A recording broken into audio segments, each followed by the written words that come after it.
Videos এডুর পক্ষ থেকে separating মিডিয়ার উপর যে ভিডিও টিউটোরিয়ালগুলো আমাদের ছিল, আজকে সেটার শেষ ভিডিও। আমাদের আজকের ভিডিওতে আমরা আমাদের শেষ সেপারেটিং মিডিয়ার যে ক্লাসিফিকেশনে ছিল সলিড সেপারেটিং মিডিয়া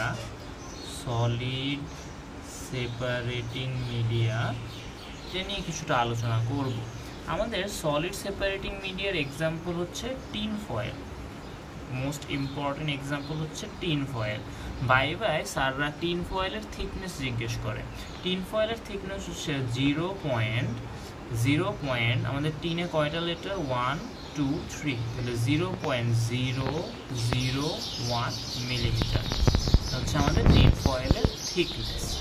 আচ্ছা, আমাদের যদি জিজ্ঞেস করা হয় আইডিয়াল সেপারেটিং মিডিয়া কোনটি, আমাদের অ্যান্সার হবে টিন ফয়েল। কেন এটা টিন ফয়েলটাই আমাদের আইডিয়াল সেপারেটিং মিডিয়া? চিন্তা করে দেখো, আমরা যে এর আগে যত ধরনের সেপারেটিং মিডিয়া পড়েছি, যেমন oily and greasy substance, semi solid separating media, solution separating media, প্রত্যেকটারই কিন্তু আমরা যে সারফেসের উপর ব্যবহার করব তার উপর একটা ফিজিক্যাল বা কেমিক্যাল ইফেক্ট আছে। কোনোটা হয়তো একটা অয়েলি লেয়ার তৈরি করছে, কোনোটা আমার সারফেসটার সাথে একটা কেমিক্যাল রিয়াকশন করছে, তার মানে একটা ফিজিক্যাল অ্যান্ড কেমিক্যাল ইফেক্ট কিন্তু আছে। কিন্তু আমার সলিড সেপারেটিং মিডিয়ার নো ফিজিক্যাল অ্যান্ড কেমিক্যাল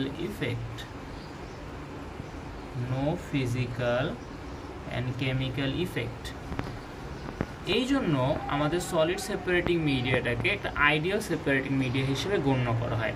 আরেকটা কারণ হচ্ছে, তোমরা যদি আমাদের ফার্স্ট ভিডিওটা দেখে থাকো, সেখানে আমরা বলেছি যে সেপারেটিং মিডিয়া ইউজ করার দুইটা কারণ আছে মেইন। একটা কি, আমরা ওয়াটার অ্যাবজর্পশন অ্যাভয়েড করতে চাই।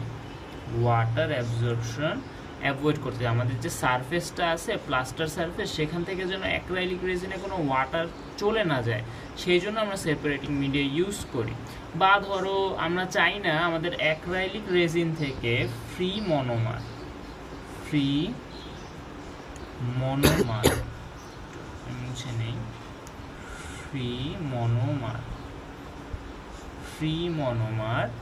এই ফ্রি মনোমার প্লাস্টার সারফেসে চলে যায়।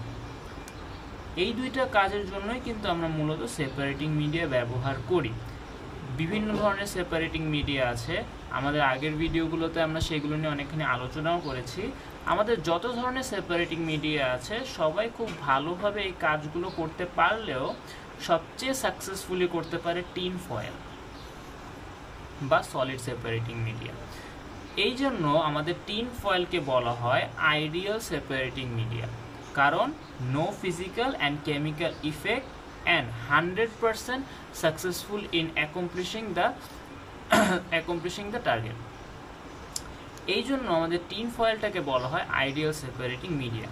এইটাই হচ্ছে আমাদের টিন ফয়েলের অ্যাডভান্টেজ।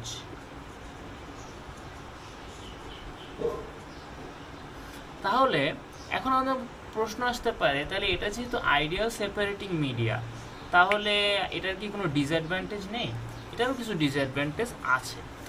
বাংলাদেশের প্রেক্ষাপটে সবচেয়ে বড় ডিসঅ্যাডভান্টেজ হচ্ছে এটা একটু আনঅ্যাভেলেবল এবং এটা কিছুটা এক্সপেন্সিভ, যে কারণে বাংলাদেশে এটা তুলনামূলক কম ইউজ করা হয়। বাংলাদেশে সবচেয়ে বেশি পপুলার বা সারা বিশ্বে মোটামুটি কোলমোর সিলটাই বেশি পপুলার। এটার আরও কিছু ডিসঅ্যাডভান্টেজ হচ্ছে ডিসঅ্যাডভান্টেজ হচ্ছে, যেহেতু এটা একটা সলিড সেপারেটিং মিডিয়া, সো এটার যে ম্যানিপুলেশনটা আছে, এই ম্যানিপুলেশনটা হচ্ছে ডিফিকাল্ট।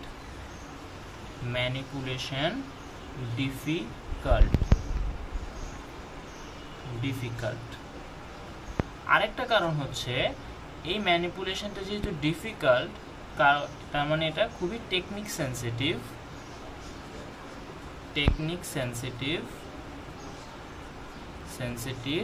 and time consuming.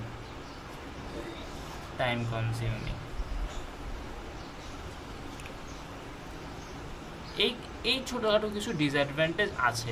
তুমি যদি বারবার প্র্যাকটিস করার মাধ্যমে এই ডিসঅ্যাডভান্টেজগুলো আয়ত্ত করে নিতে পারো, যে তোমার ম্যানিপুলেশনটা ডিফিকাল্ট হইলেও তুমি আস্তে আস্তে প্র্যাকটিসের মাধ্যমে এটাকে তুমি মোটামুটি নিজের আয়ত্তে নিয়ে নাও, তাহলে এই ডিসঅ্যাডভান্টেজগুলো খুব একটা ম্যাটার করবে না। আমরা টিন ফয়েলের যে আইডিয়াল প্রপার্টিসগুলো আছে সেইগুলো একটা ভালো অ্যাপ্লিকেশন পাবো। এই ছিল আমাদের মোটামুটি সেপারেটিং মিডিয়া নিয়ে আলোচনা। সেপারেটিং মিডিয়া টপিকটা ছোট, কিন্তু রিটেন এবং ভাইভা দুইটার জন্য সমানভাবে গুরুত্বপূর্ণ। তো আমাদের এই টিউটোরিয়ালের এখানেই সমাপ্তি। সবাইকে ধন্যবাদ।